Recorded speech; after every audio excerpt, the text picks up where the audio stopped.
Single?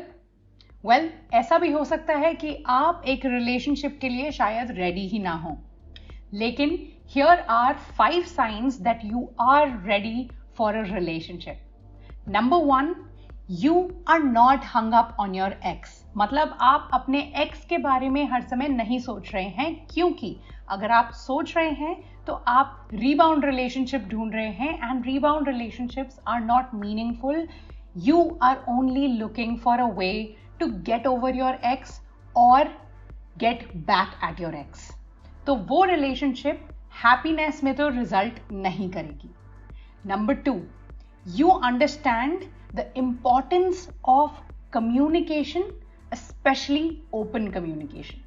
मतलब आप जब भी किसी रिलेशनशिप को स्टार्ट करेंगे अपनी लाइफ में, आपको पता होगा कि कम्युनिकेट करना, आराम से, प्यार से किसी से कम्युनिकेट करना आपके लिए, आपकी रिलेशनशिप के लिए कितना इंपॉर्टेंट है। इसका मतलब ये नहीं कि आपकी लड़ाइयाँ नहीं होंगी या आर्ग्यूमेंट्स नहीं होंगे, लेकिन उन आर्ग्यूमेंट्स होते हुए भी आपको ये पता होगा कि अगर आप बैठ के शांति से बात करेंगे अपने पार्टनर से तो आप सब रिजॉल्व कर सकते हैं। नंबर 3, और ये बहुत इंपॉर्टेंट है, is that you have mastered self-love and self-acceptance.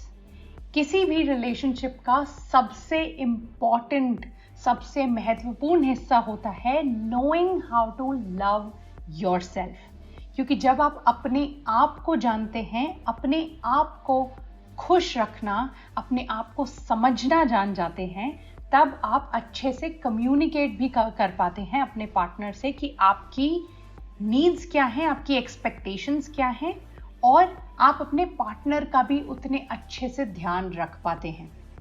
हर एक रिलेशनशिप में सबसे इंपॉर्टेंट चीज़ है सेल्फ लव, क्योंकि जब तक आप अपने आप को वो प्यार नहीं देंगे जो आप दूसरों से एक्सपेक्ट करते हैं, आपकी रिलेशनशिप्स यूजुअली एक्सपेक्टेशंस के दबाव में टॉक्सिक होती जाएंगी। नंबर 4, आप एक रिलेशनशिप में पीयर प्रेशर या सोसाइटी नॉर्म्स की वजह से नहीं जाना चाहते हैं। इसका मतलब यही है कि आप खुद को फियर ऑफ मिसिंग आउट के चक्कर में या फिर सोसाइटी के प्रेशर के चक्कर में एक रिलेशनशिप, एक पार्टनर ढूंढने के लिए मजबूर नहीं कर रहे हैं।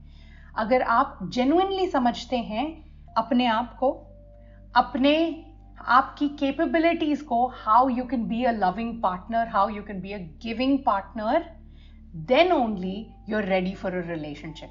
क्योंकि तब जब आप किसी से मिलेंगे who's your soulmate, who's somebody who excites you and complements your energy, then you will really be ready for a relationship. And number 5, and I've kept this on number 5 because this is the most important, is that you know the importance of maintaining healthy relationships. हर बार क्या होता है कि हम बहुत excited हो जाते हैं whenever we meet someone we like initially. First couple of months हम बहुत एफर्ट्स करते हैं उस रिलेशनशिप में, उसके बाद बहुत ही मोनोटोनस सी जिंदगी हो जाती है और एफर्ट्स लगाने में हमें थोड़ी दिक्कत होती है, और उस वजह से हमारी रिलेशनशिप्स खराब हो जाती हैं, लड़ाइयाँ होने लग जाती हैं। एक्सपेक्टेशंस के चलते हम एक दूसरे से रूड या मीन बिहेवियर करने लग जाते हैं। Relationships take work.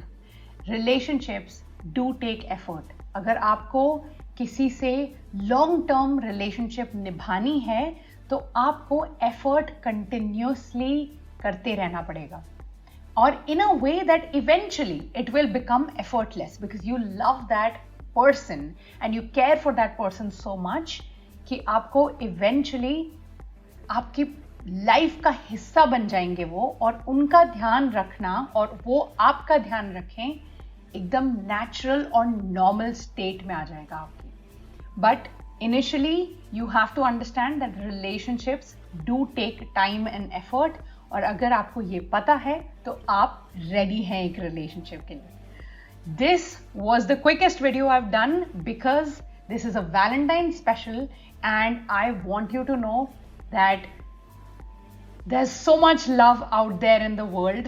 There's so much love for you, for me, for everybody, and it's better that हम एक रिलेशनशिप में या एक रिलेशनशिप को तभी एक्सपीरियंस करें या we look for a relationship when we feel we are ready. What do you think makes you ready for love or relationships? Let me know in the comments below, and if you like this video, do share it with your friends and don't forget to subscribe to my channel.